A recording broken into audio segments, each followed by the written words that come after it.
नमस्कार दोस्तों आज इस वीडियो में मैं आपके साथ डिस्कस करने वाला हूं job profile of peon orderly in Delhi district courts, जिसकी अभी 99 वैकेंसीज आई हैं through DSSB for the first time.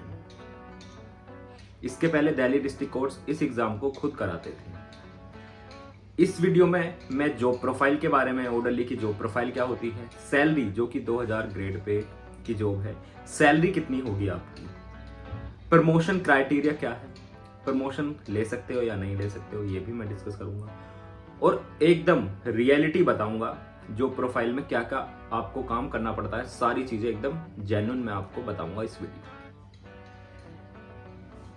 उसके अलावा टाइमिंग क्या होती है और एक बड़ा क्वेश्चन आता है, जैसे इसमें पियोन ऑर्डरली जुड़ जाता है, दोनों में डिफरेंस क्या होता है ये भी मैं आपको क्लियर कर दूंगा। दोनों में वैसे कुछ डिफरेंस नहीं होता है। अगर आप ब्रांच में, ऑफिस में पोस्टेड होते हो तो आपको पियोन बोलते हैं। अगर आप जज साहब के साथ पोस्टेड होते हो, कोर्ट पे पोस्टेड होते हो तो आपको बोलते हैं ऑर्डरली। ऑर्डरली मतलब अर्दली। काम क्या होता है, क्या पानी पिलाना पड़ता है ऑफिस में, होता है कि सबको पानी पिलाना पड़ता है, वो भी आपका मिथ क्लियर करूंगा। रिस्पेक्ट कितनी मिलती है, रिस्पेक्ट का बड़ा क्वेश्चन आता है इसमें, तो रिस्पेक्ट कितनी मिलती है, रिस्पेक्ट मिलती भी है या नहीं, कहीं सबसे कम तो नहीं मिलती या सबसे ज्यादा रिस्पेक्ट मिलती है, वो भी डाउट आपका क्लियर करूंगा। इसके अलावा सैलरी और बाकी चीजें क्लियर करूंगा। और दोस्तों वर्क प्रोफाइल का बताऊंगा क्या क्या काम करना पड़ता है। दोस्तों पहले बात कर लेते हैं ब्रांच की। ब्रांच में कुछ काम नहीं होता, नॉर्मल ऑफिस की तरह होता है, पानी वानी पिलाने का कुछ नहीं होता। बस एक फाइल, वहां से एक डाक मिल जाएगी, डाक बोलते हैं पेपर को, कि ये डाक इस कोर्ट में दे के आनी है, वो डाक उस कोर्ट में दे आओ, एक रजिस्टर आएगा उस पर साइन करा लो, रिसीविंग बोलते हैं जिसको, वहां से रिसीविंग ले लो और वो दे आओ डाक। ये होता है ऑफिस का काम। उसके अलावा फोटोकॉपी का काम दे सकते हैं आपको, कि इस पेपर की, इस जो ये सर्कुलर आया है इसकी 10-15 फोटोकॉपीज कर दो, बस फोटोकॉपी कर दो, ये काम होता है। बाकी बैठे रहो, कोई कुछ काम बोले तो कर दो, वरना बैठे रहो, ये काम होता है पियोन ऑर्डरली का। हाँ, अगर जैसे किसी को कंप्यूटर का काम आता है, जो बताना लोग प्रेफर नहीं करते हैं, फिर कंप्यूटर का ही कराने लगते हैं उससे, तो जो आपको काम आता है आपसे वही करा लेंगे, मल्टी टास्किंग स्टाफ की तरह। ऑफिस का बता रहा हूँ ये मैं, अगर आपकी पोस्टिंग ऑफिस में होती है या ब्रांच में होती है, ऑफिस या ब्रांच में होती है, ऑफिस को ही ब्रांच बोलते हैं कोर्ट्स में, दिल्ली डिस्ट्रिक्ट कोर्ट्स में, तो अगर आपकी पोस्टिंग वहां पे होती है तो आपको ऐसा काम करना पड़ेगा, एक ऑफिस से दूसरे ऑफिस में पेपर ले जाना पड़ेगा, वहां से रिसीविंग लेनी पड़ेगी, फोटोकॉपी का काम करना पड़ेगा, थोड़ा बहुत लिखने का भी दे सकते हैं। अगर आपको कंप्यूटर आता है, अगर आप बताओगे मुझे कंप्यूटर आता है, तो आपको कंप्यूटर का भी काम दे सकते हैं। लोग जनरली ये बताना प्रेफर नहीं करते हैं। और अगर आप नहीं बताओगे मुझे कंप्यूटर नहीं आता, तो आपको ये देंगे डाक का। डाक बोलते हैं एक ऑफिस से दूसरे ऑफिस में पेपर ले जाना और वहां से रिसीविंग लेके वापस वहां आके बैठ जाना, ऑफिस में बैठ जाओ, जो खाली चेयर हो वहां आराम से बैठ जाओ। उसके अलावा जो बाकी टाइम है उसमें आप कुछ भी करो, जब कोई काम बोले काम कर दो, बाकी टाइम में पढ़ो लिखो कुछ भी करो, किसी को इतना कोई मतलब नहीं है आपसे। ये काम करना पड़ता है मेनली, और यही काम होता है। पानी पिलाने का कोई काम नहीं होता, ना ही झाड़ू पोछे वाला होता है, उसके लिए अलग से स्वीपर वाली पोस्ट होती है। वैसे दिल्ली डिस्ट्रिक्ट कोर्ट में प्राइवेट स्टाफ होता है, कॉन्ट्रैक्ट बेसिस वाला, जो सफाई का काम करते हैं, लेकिन जो जज साहब का चैम्बर होता है वहाँ पे गवर्नमेंट वाले करते हैं। बस ये डिफरेंस है। आपको सफाई का भी काम नहीं करना और ना ही आपको पानी पिलाने का काम करना। 10% स्टाफ पोस्टेड होता है ब्रांचेस या ऑफिस में। जैसा मैं पहली वीडियोस में बता चुका हूँ, जे वाली वीडियो में बताया जैसे मैंने आपको कि क्या क्या फैसिलिटीज होती हैं। इसके पहले वाली वीडियो में आप देखना जे की फैसिलिटीज में, सेम फैसिलिटीज इनको भी मिलती हैं। तो अगर आपको फैसिलिटीज जानना है तो आप उस वीडियो को देख सकते हो, सेम फैसिलिटीज मिलती हैं, बस सैलरी में डिफरेंस होता है, वो आपको आगे क्लियर होता है। अब आ जाते हैं 90% स्टाफ में। तो जैसे उस वीडियो में बताया था, कोर्ट्स में भी काफी टाइप के कोर्ट्स होते हैं।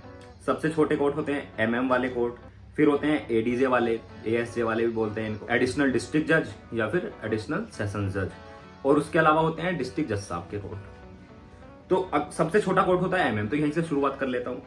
MM कोर्ट में एक ऑर्डरली मिलता है जज साहब को, जो सबसे छोटे जज साहब होते हैं रैंक वाइज, तो उनको एक ऑर्डरली मिलता है, तो एक को ही सारा काम करना पड़ता है। फिर उसके बाद ADJ साहब का कोर्ट, उसमें 2 ऑर्डरलीज मिलते हैं, तो दोनों को मिलकर काम करना पड़ता है, वही काम रहता है।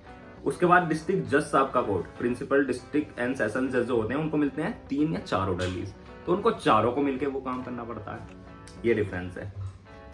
आखिर काम होता क्या है, अब मैं आपको चलो काम बता देता हूँ। मान लो आपकी पोस्टिंग होगी MM कोर्ट में, मेट्रोपॉलिटन मजिस्ट्रेट कोर्ट में, तो मॉर्निंग में आपको 10 बजे जज साहब आते हैं, तो आपको 9:50 पे पहुंचना पड़ेगा, नीचे पहुंचना पड़ेगा जहां वो अपनी कार से आते हैं।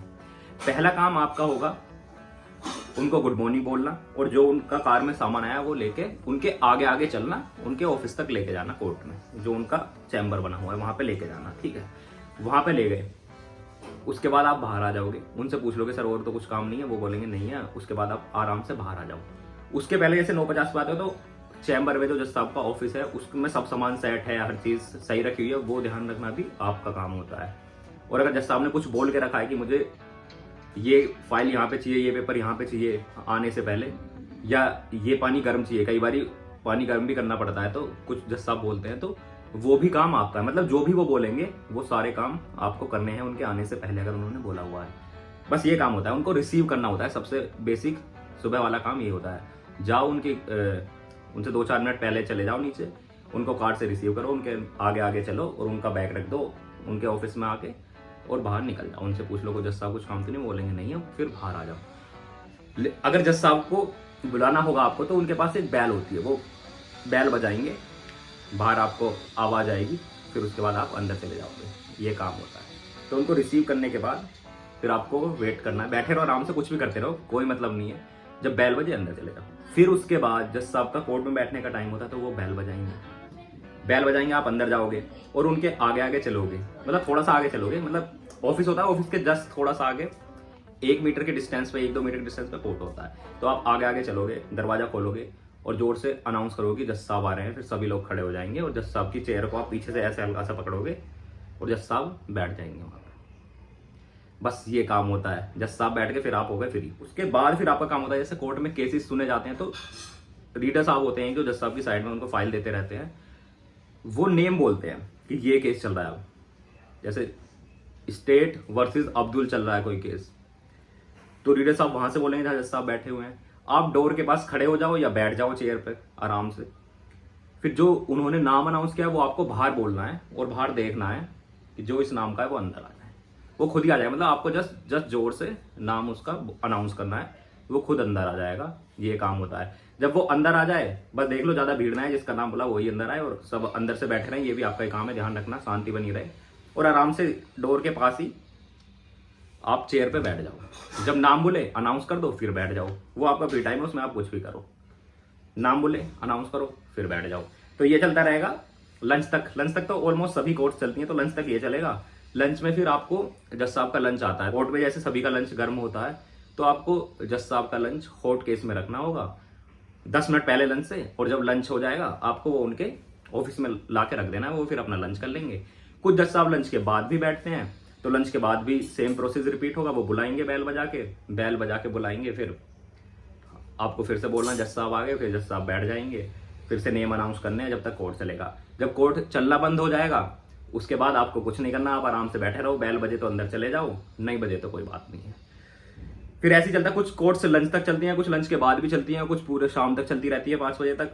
तो जैसे कोर्ट चले आपको कोर्ट में ये काम करना है। जब कोर्ट नहीं चलेगी, जैसे आप अपने ऑफिस में चले जाएंगे, आप आराम से बैठ जाओ कोर्ट में। फिर बैल बजे आप अंदर चले जाओ, पूछ लो क्या काम है। काम ऐसा होता है कि रीडर साहब को बुला दो, इनको बुला दो, ये पेपर ले आओ, ऐसा छोटा मोटा काम होता है, वो काम कर दो और आराम से बैठे रहो, पढ़ाई करो, जो करना है करते रहो। फ्री टाइम रहेगा काफी। अगर कोर्ट मतलब लंच तक चल रही है तो लंच के बाद फ्री टाइम, और पूरे दिन चल रही है तो फिर आपको वही करना है, नाम बोलो बैठ जाओ, नाम बोलो बैठ जाओ, ठीक है। के बाद अब हम आ जाते हैं छुट्टी पे। जब जज साहब जाने वाले होते हैं तो आपको उनकी कार में उनका सामान पहले पहुंचाना पड़ता है, और जब जज साहब निकलते हैं मतलब अपनी कार की तरफ, तो आपको उनका दरवाजा खोल देना है, उनको विश कर देना है, और उसके बाद आप फ्री हो, आप घर चले जाओ अपने। उसके बाद आपकी छुट्टी हो जाती है। ये काम होता है। इसके अलावा दोस्तों कुछ काम हो रहे हैं, जैसे कोई मीटिंग होती है कहीं कोर्ट में हो रही है, किसी दूसरे एरिया में, दूसरे ऑफिस में या कॉन्फ्रेंस हॉल में कहीं पे हो रही है, तो आपको जज साहब के आगे आगे चलना है। जहां भी जज साहब जाएंगे आपको आगे आगे चलना है, उनको रास्ता बताते हुए और सबको हटाते हुए कि जज साहब आ रहे हैं। सब खुद ही हट जाते हैं, बस ये बोलना जज साहब आ रहे हैं, उनके आगे आगे आपको चलना। कोई मीटिंग होती है तो आपको तब जाना पड़ेगा, और बाहर फिर वेट कर लो, जब जज साहब निकल आए उनके साथ वापस आके कोर्ट तक उनको छोड़ दो। कहीं आना जाना है पूरे कोर्ट बिल्डिंग के अंदर, तो भी आपको आगे आगे चलना पड़ेगा अपने जज साहब के। उसके अलावा अगर कोई जज साहब से मिलने वाला आया है तो आपको बताएगा मैं ऐसे ऐसे मिलने वाला आया हूँ, तो फिर जस्ट आपको अंदर पूछने जाना जज साहब से कि ये मिलना है। फिर वो बोल देंगे बुला दो, या 5 मिनट रुक जाओ, जैसे वो बोले उसको बुला दो, उसकी मीटिंग करा दो। ये भी काम आपका है। जज साहब से कोई मिलने वाला है, कोई भी काम है, वो आपको बताएगा, फिर आप अंदर बताओगे। अब बात आ जाती है दोस्तों पावर की। क्या पावर होती है कुछ पियोन ऑर्डरली को? दोस्तों पावर बहुत ज्यादा होती है, सबसे ज्यादा इनको ही होती है, क्योंकि जज साहब से इनकी बॉन्डिंग काफी अच्छी हो जाती है।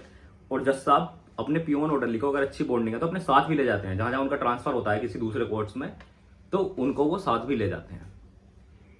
तो जज साहब से कुछ भी काम होगा तो आपको बताया जाएगा। क्योंकि आप जज साहब के सबसे क्लोज होते हो, उनके सारे पर्सनल काम देखते हो। तो रिस्पेक्ट भी, अगर आपकी बॉन्डिंग जज साहब से काफी अच्छी है तो आपको सबसे ज्यादा रिस्पेक्ट मिलेगी कोर्ट में भी और हर जगह ही। अगर आपकी उनसे बॉन्डिंग अच्छी नहीं है तो जिसकी बॉन्डिंग अच्छी है कोर्ट स्टाफ के अंदर, उसको सबसे ज्यादा रिस्पेक्ट मिलेगी। ये सिंपल सी बात है। ऐसा कुछ नहीं है अगर आप ये सोच रहे हो कि मैं पियोन ऑर्डरली हूं मुझे रिस्पेक्ट नहीं मिलेगी। अगर आपकी बॉन्डिंग जज साहब से अच्छी है तो आपको सबसे ज्यादा रिस्पेक्ट मिलेगी, हर कोई आपको पूछेगा। और अगर आप ऐसे ही हो, अगर बॉन्डिंग अच्छी नहीं है तो आपको कोई नहीं पूछेगा। जनरली 90% केसेस में पियोन ऑर्डरली को ही सबसे ज्यादा रिस्पेक्ट मिलती है, क्योंकि वो जज साहब के साथ रहते हैं, हर जगह उनके साथ आते जाते हैं, कहीं पे ट्रांसफर होता है जज साहब का वही उनके साथ जाते हैं सबसे पहले। तो उनकी रिस्पेक्ट इसलिए सबसे ज्यादा की जाती है, उनको समझाता है जज साहब के खास आदमी। तो रिस्पेक्ट की तो बात ही है दोस्तों। इसके अलावा सैलरी दोस्तों, आपको अगर आप अभी ज्वाइन करते हो तो आपको 40+ इन हैंड मिल जाएगी। 40,000 से ज्यादा आपको इन हैंड मिल जाएगी। अगर आपको और भी डिटेल में जाना है तो आप मेरी सैलरी स्लिप की पुरानी वीडियो देख सकते हो, उसको देखना। उसमें आज के अकॉर्डिंग जो डीए चल रहा है वो लगा देना और आपको आज क्या सैलरी मिलेगी वो पता चल जाएगा, अगर आप अभी ज्वाइन करते हो। ठीक है दोस्तों। इसके अलावा प्रमोशन दोस्तों, इसमें 3 केसेस है। फर्स्ट केस, अगर आप प्रमोशन लो ही ना तो आपको 10 साल में एमएससीपी मिल जाएगा, जिसमें आपका ग्रेड पे चेंज होता रहेगा। आपको 2 या 3 एमएससीपी आराम से मिल जाते हैं, 2400, 2800 और 4200, यहां तक आप पहुंच जाते हो। डेजिग्नेशन यही रहेगी, लेकिन आपकी सैलरी बढ़ जाएगी, तो आप 4200 ग्रेड पे तक पहुंच सकते हो। और काफी लोग प्रेफर करते हैं ये वाला फर्स्ट केस ही। क्यों करते हैं? क्योंकि दोस्तों इसमें काम उतना होता नहीं है, रिस्पॉन्सिबिलिटी उतनी होती नहीं, और जज साहब के आप काफी क्लोज रहते हो, आपकी रिस्पेक्ट भी काफी होती है, जिम्मेदारी भी नहीं है, और सैलरी रेगुलरली बढ़ती रहती है। तो आप आराम से 2800 या 4200 ग्रेड पे तक पहुंच जाओगे इसी डेजिग्नेशन पर रहकर। और अगर आपको प्रमोशन लेना है तो दोस्तों 50% सीट्स प्रोसेस सर्वर की रिजर्व होती हैं डिपार्टमेंटल पियोन ऑर्डरली के लिए। प्रोसेस सर्वर 2400 ग्रेड पे की जॉब होती है, जिसका काम होता है समन बांटना, फील्ड वाला एग्जीक्यूशन वाला काम होता है प्रोसेस सर्वर, या नजारत ब्रांच के अंदर होता है प्रोसेस सर्वर। उसके बाद बैलिफ बनते हैं, उसके बाद नायब नाजिर। मोस्टली लोग नायब नाजिर से ही रिटायर हो जाते हैं। तो दोस्तों एक तो ये तरीका है। ये कब आप अप्लाई कर सकते हो? ये दोस्तों 5 साल की सर्विस पूरी करने के बाद आप अप्लाई कर सकते हो प्रोसेस सर्वर के लिए, जो 2400 ग्रेड पे की जॉब है, अभी आ गई 2800 की हो जाएगी। इसके अलावा दोस्तों जब आपके 5 साल कंप्लीट हो जाते हैं तो आप डिपार्टमेंटल एग्जाम दे सकते हो जेजे का भी, जो 2800 ग्रेड पे अभी चल रहा है दिल्ली डिस्ट्रिक्ट कोर्ट्स में। थोड़े दिन बाद 4200 हो जाए, क्योंकि हाईकोर्ट में 4200 हो चुका है।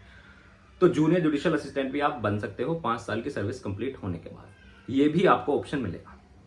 तो टोटल 3 ऑप्शन हैं, या तो आप प्रमोशन लो ही ना, या फिर आप प्रोसेस सर्वर बन जाओ 5 साल बाद, या फिर आप जूनियर जुडिशियल असिस्टेंट बन जाओ 5 साल बाद। ज्यादातर लोग प्रमोशन लेते नहीं है, क्योंकि ये काफी अच्छी डेजिग्नेशन है, इसमें जिम्मेदारी नहीं है, काम भी कम है, रिस्पेक्ट भी है, तो इसलिए लेते नहीं है। और सैलरी में डिफरेंस तो एंड में हो जाता है, स्टार्टिंग में थोड़ा ही डिफरेंस रहता है 10-12 हज़ार का। और कुछ लोग प्रोसेस सर्वर में जाना पसंद करते हैं और कुछ लोग जेजे में जाते हैं। तो ये दोस्तों प्रमोशन का क्राइटेरिया है। इसमें आपको प्रमोशन की भी कोई दिक्कत नहीं है। इसके अलावा दोस्तों अगर आपका कोई भी डाउट है तो आप नीचे कमेंट बॉक्स में पूछ सकते हो। Thank you for watching. जय हिंद।